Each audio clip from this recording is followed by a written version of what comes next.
Et bon, voilà, on revient avec notre troisième invité pour finir l'émission Art et Spectacle LGBT+. Avant ça, de les faire la bienvenue, je voulais parler que je suis contente aussi parce que cette émission Art et Spectacle LGBT+, ça commence aujourd'hui dans sa première saison et qu'on aura 2 émissions pour cette année. Le 12, que c'est aujourd'hui, et le vendredi 19. Après ça, on revient la 12e ou 3e semaine de janvier, mais les dates, je l'avais à mettre dans les réseaux sociaux, voilà, et vous le pouvez savoir. Et après, évidemment, pour pouvoir être invité à mon émission, il faudrait contacter la direction via mail ou en privé. Voilà, c'est ça. Et après, est-ce que je voulais dire que je suis trop contente aussi que je viens de commencer aussi, que j'ai déjà 2 partenaires. Je voulais saluer à notre 2 premiers partenaires, que c'était Tadupika et que c'est la chargée de m'aviser ce soir, comme vous le voyez. Je suis avisée pour Tadupika. Et que si vous voulez savoir plus de ce site, je le laisse ici dans les commentaires. Après, je voulais aussi remercier à Unity Création parce que ils ont aussi travaillé ensemble, qu'ils me sont aidés en beaucoup de projets. Je laisserai aussi beaucoup d'informations par rapport à ça. Merci beaucoup. Et bon, voilà, on revient ici avec notre dernière invitée, qui c'est... ah non, un moment. J'ai oublié que c'était ça la dernière. Bon, voilà. Aureo Luis Mireles. Y que cuando él est comme ça, c'est Mireille. Voilà, bienvenue Mireille. Merci beaucoup. Merci à vous pour l'invitation. Je suis très contente pour pouvoir participer de votre podcast, spécialement parce que c'est le début. Hein. Voilà, exactement. C'est spécial pour ça. Merci Oui, d'accepter l'invitation. Et voilà, et tout bon. Je vais présenter un petit peu Aureo Luis Mireille. Elle est sous nom de scène, comme je viens de dire, Mireille. Et travesti drag queen, voilà, il a commencé dans ces univers aussi de drag queen dans son pays d'origine. Il s'est produit depuis 2012, non, c'est ça? Et après avoir une carrière aux États-Unis, s'est installé à Paris. Il a participé aussi à un court-métrage autobiographique et il a été présent aussi en plusieurs festivals en France et en Europe et notamment le Festival de Cannes. C'est ça, non? Voilà. Et au travers de son personnage, Mireille, pardon, elle met en lumière la culture des personnes transgenres et voilà, et notamment le public, il est né au Brésil, non? Voilà. Oui, Les Brésiliens aussi. Et c'est un artiste qui apporte la joie et le divertissement sur scène. C'est ça, non? Bien? Parfait. Voilà, raconte-nous alors ton histoire. Qu'est-ce que tu voulais nous raconter pour cette première édition? Et un peu de ton parcours, comment tu avais vécu dans ton pays, après quand tu es arrivé ici en France. OK. À niveau professionnel et personnel, si tu veux. OK. Je suis né au Brésil, je suis du Sud. Et j'ai l'opportunité de vécu aux États-Unis, comme vous l'avez dit. J'ai vécu là-bas pour 12 ans. Et aux États-Unis, j'ai commencé mon art de performer comme un transformiste drag queen. OK. Et j'ai pu participer de beaucoup de spectacles, Las Vegas. Beaucoup d'événements, ouais. Oui, Las Vegas, Salt Lake City, Los Angeles. Ça, c'est la ville que je me présentais, que je peux... Et c'était des présentations privées au public, TV, télévision, ciné, au privé, dans ces événements privés, discothèques. Oui, Comment? j'ai fait d'un nightclub, j'ai fait de fêtes privées, de mariages, d'événements. J'ai fait beaucoup de réceptions de fêtes aussi. Quelques programmations qui m'ont invité, je suis là, j'accepte. OK. C'était bien, alors ça s'est bien passé. Combien d'années t'as habité là-bas? Aux États-Unis, j'ai vécu 2 ans. 2 ans? 2 ans. D'accord. Et après, tu es venu ici à Paris? Oui, parce que c'est un vieux rêve de venir vivre à Paris. J'ai toujours rêvé avec vivre ici à Paris et j'ai décidé de me déplacer. Et je suis très contente Oui. de vivre en France parce que je suis bien contente. Je peux réaliser beaucoup d'activités. La France a ouvert la porte pour moi. À niveau professionnel et personnel, non? Oui, c'est pour ça que j'ai fait mon film, le court-métrage. J'ai fait ici en France, à Paris. Et je suis très contente. Je suis en train de développer ma carrière ici à Oh, Paris. c'est très bien. Depuis quand tu es à Paris, exactement? Je suis là à Paris, je crois que 3 ans et demi. Ah, 3 ans et 3 ans et demi. Ah, demi, c'est oui. Ce pas n'est pas trop aussi. beaucoup, ce n'est pas D'accord, beaucoup. ok. Je pensais que tu avais plus de temps Non, non, ici. il fait presque 4 ans, oui, c'est presque. D'accord. Le prochaine année 2026, je vais Bon, compléter ça 4 va ans. parce que déjà tu te débrouilles un petit peu bien en Oh, français oui, déjà. oui. C'est bien ça. Parce que beaucoup de personnes latines en France, comme ils sont toujours dans les mêmes cercles, tu vois, ils commencent à Exact, parler la tout à même fait. langue et jamais le français. Évidemment, c'est comme moi, c'est difficile, bien sûr, mais tu habites en France, il faut Oui. s'intégrer. Je pense que ça, c'est l'important. C'est ça que je le dis à toutes les personnes qui sont autour de moi. Oui, oui. S'intégrer en Moi, France. j'ai la bonne chance parce que mon travail, je travaille comme coiffeur à domicile pour Ouais. une applicative. Et je vous dis que 90% de ma cliente, ils sont français.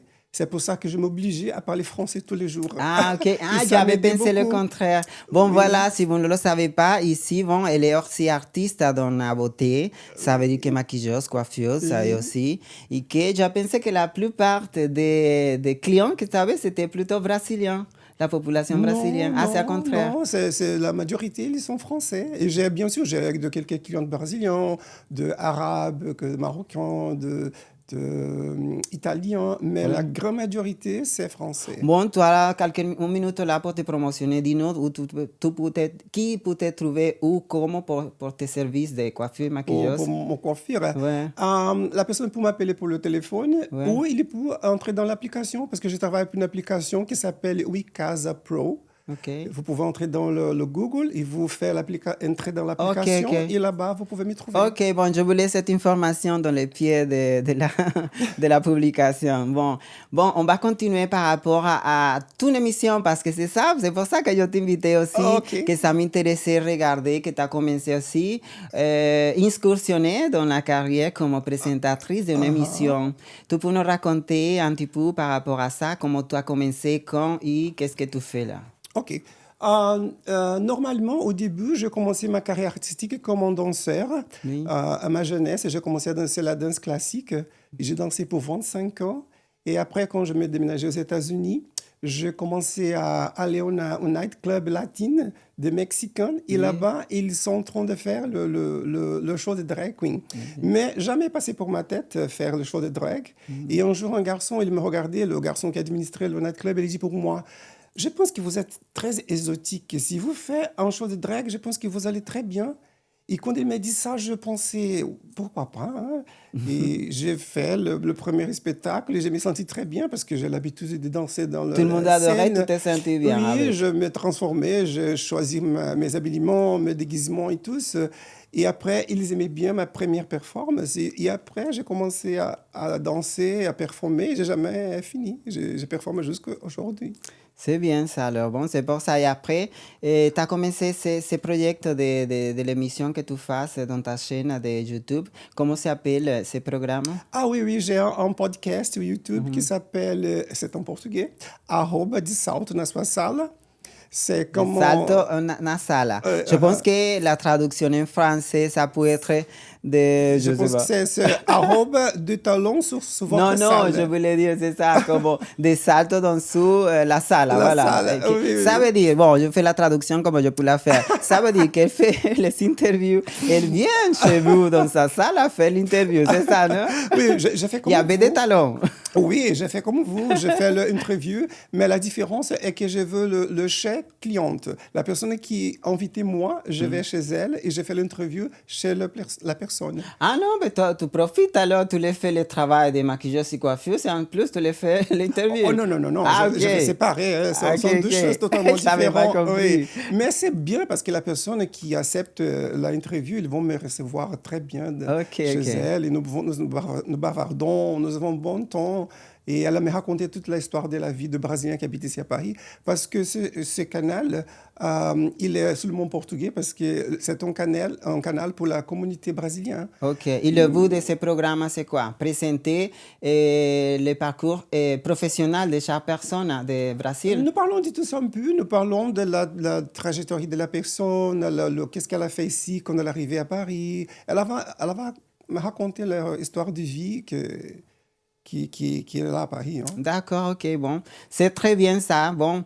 Et si vous voulez savoir un peu plus de cette émission dans la chaîne de YouTube de Mireille, et s'appelle De Salto. De salto na sua sala. Voilà, c'est ça. Bon, je laisserai aussi toute l'information dans le post et vous pouvez la suivre aussi. Et bon, donnez-moi, parce qu'il n'y a pas trop de temps, dis-moi, est-ce que tu as des projets à futur?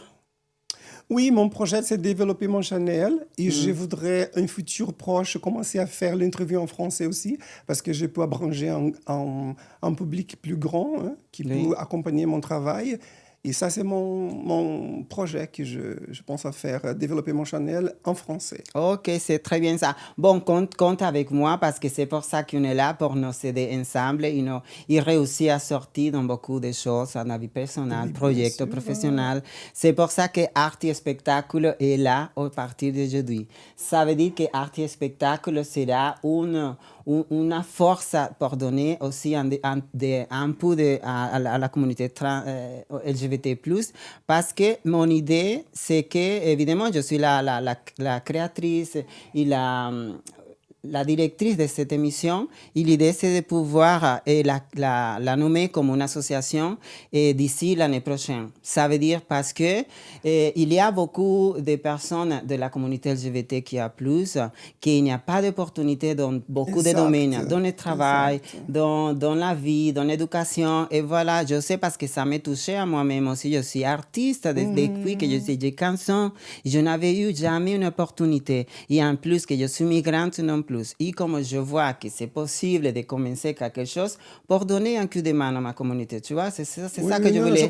Et qu'est-ce que je voulais dire? Et nommer ce projet comme une association pour pouvoir demander des aides, des subventions à l'État et des dons, pour pouvoir aider à la communauté LGBT+, qu'il y a un projet artistique qui, si elle chante, si elle joue quelque instrument, il n'y a pas pour l'acheter.